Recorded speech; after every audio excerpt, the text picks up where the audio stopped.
you on that.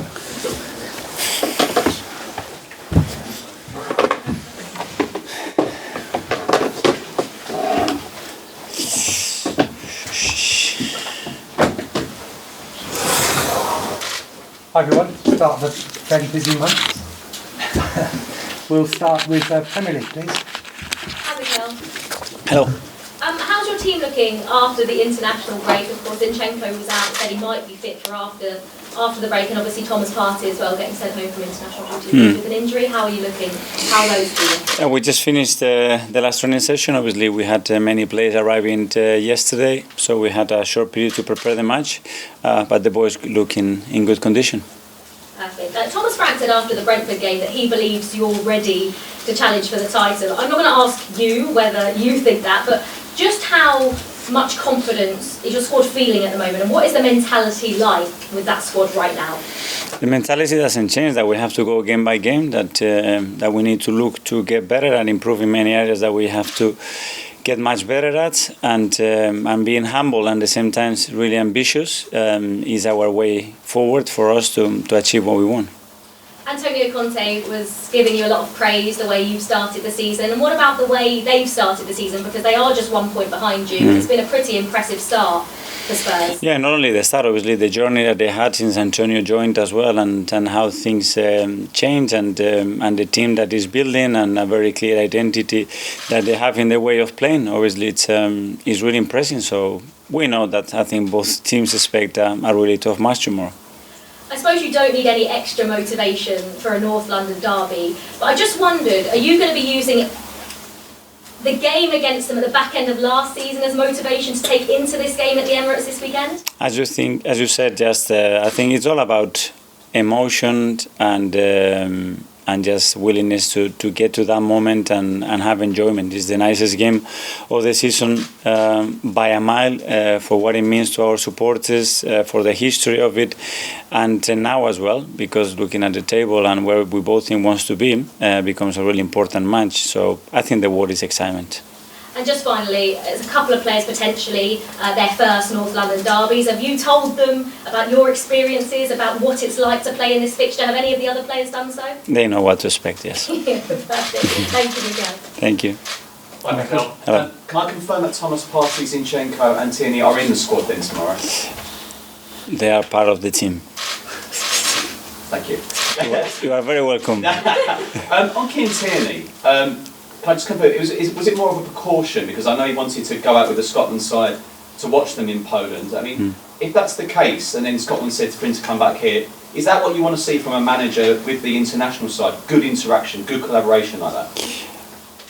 I think what we all want is the best for the player, protect the welfare of the player for sure, have the player in the right mindset, have the player ready physically to play for the country, to play for the club, and the best way to do it is if we have a good communication and is honest and is transparent, and with Scotland that's the case for sure. Both teams have a few injury doubts, but there's 9 games this month, unbelievable set of fixtures. Yeah. I know all the players want to play in this particular fixture, but is there a little bit of risk given you've got a game Thursday, a game Sunday? You have to go game by game, and then form performances, how players are physically or mentally will dictate how much you use them. But for sure, we're going to need everybody. As you said, the schedule is hectic and very, very demanding, and we need to think carefully how we're going to use and load the players. Few of your players, Mikel, did stay here. One of them, Gabriel Jesus. He's obviously watched Richarlison score for Brazil.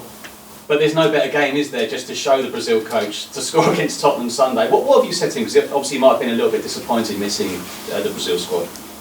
First of all, understand how they are feeling, how they have taken the news, how it's hit them, how can we use them to help them in their benefit, and just put the head down, take it in the chin, and the only thing he can do is try to play at the level that he's been playing or better to make things more difficult for the national team. That's it. You played for so many big teams around the world, and you've played in big derbies. What makes this one so special? Many things. I think you have to feel attached and belonging to the club, and when you have that feeling and then you understand deeply the history of those derbies, how both things were historically created and what has happened over the years, then it makes it so special. I think it's a very special city, it's a really special country, very passionate fans, and it's a great atmosphere to play. A member of your staff gave a powerful team talk ahead of that game last year. You get everyone involved. Will you be taking it this time, or is it anyone else be doing a special team talk ahead of this game tomorrow? Depends on the moment, but obviously we have so many people here that they've been here much longer than us, that their feelings towards the club, it's even deeper than us, and I thought in that moment it was the right thing to do for someone that is with us every day and knows the place and know what it means, to express how he was feeling about it. Just finally, just on Emile Smith-Rowe, obviously there is disappointment, but in a sense, is there kind of a positive knowing that hopefully when the surgery goes okay, that you will have him back after the World Cup?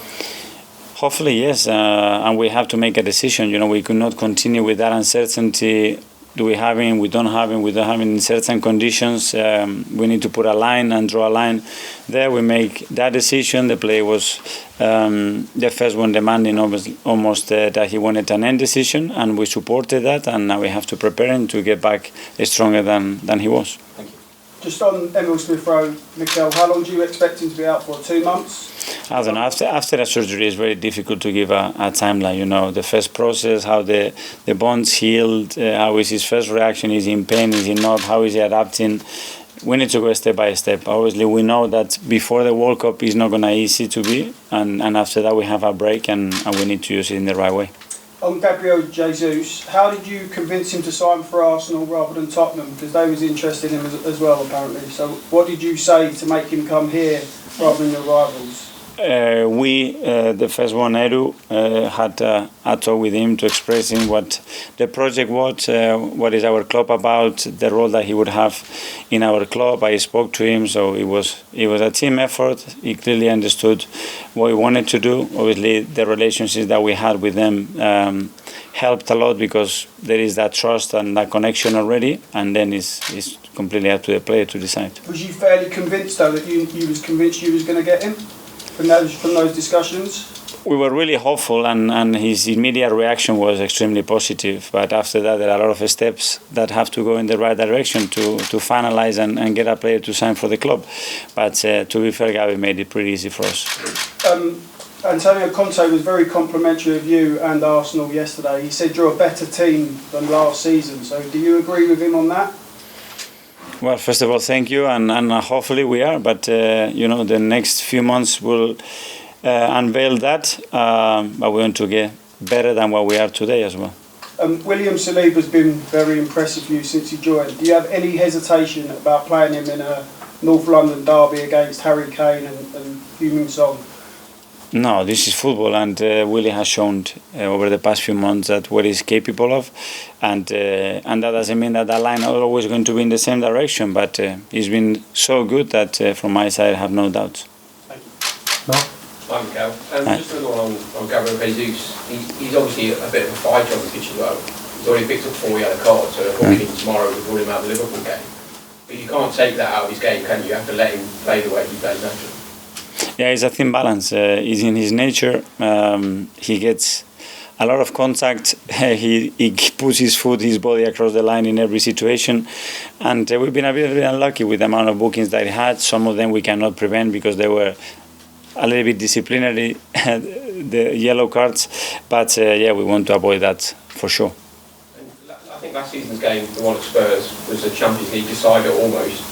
I think with the documentary you can see that some of your players, maybe the emotion got the better of them. Do you think with the likes of Zinchenko, Jesus now, your squad's more prepared for the environment? It's a different concept. We go to that game as well with many different circumstances in terms of players that we had available, not had available, had to play that game.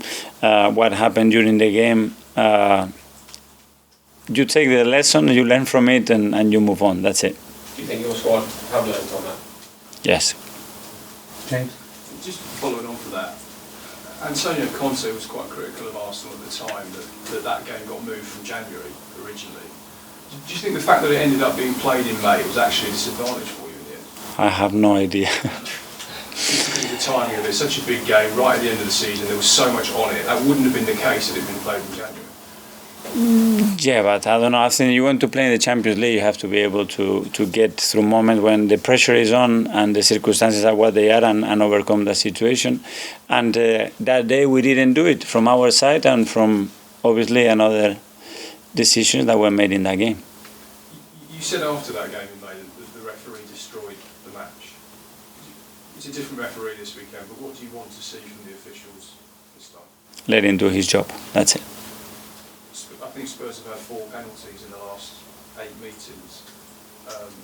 Decision making for your defenders in the box, we've got to be particularly sharp on that this weekend, I guess. They will be looking at all those things, and we have to focus on what we can do on the pitch and let the referee run the game.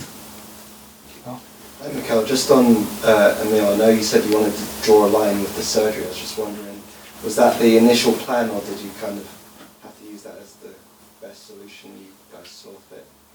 No, we put all the alternatives on the table, you know, and the thing is that we have tried some others during the last few months, and they haven't really worked to the point that the player was comfortable and consistency available at his best to perform. And then we decided to take that route. We all thought it was the best decision, and stick to it and move on.